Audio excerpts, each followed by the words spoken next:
রাষ্ট্রপতি তো তার শপথ ভঙ্গ করেছে এবং সে তো ফেসিস্ট অ্যানাবেলার এবং এই কিলিং প্রসেসটাকে সে হচ্ছে সহযোগিতা করেছে জুলাইয়ের।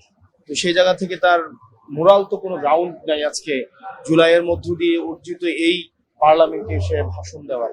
আজকের যেই কার্যপ্রণালী সেটা দেখি, তারপর হচ্ছে সে অনুযায়ী হচ্ছে আমাদের ফাংশনালিটিস থাকবে।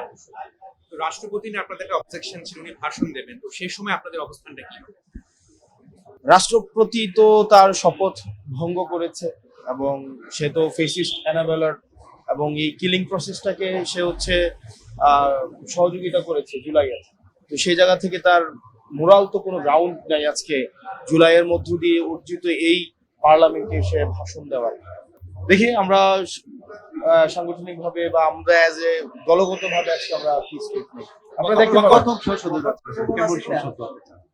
অবশ্যই এটা ফাংশনাল একটা আমরা একটা পার্লামেন্ট চাই, যে পার্লামেন্টে জাতির সকল সমস্যার সমাধান হচ্ছে পার্লামেন্ট থেকে উঠে আসবে, অংশগ্রহণমূলক একটা পার্লামেন্ট আমরা চাই।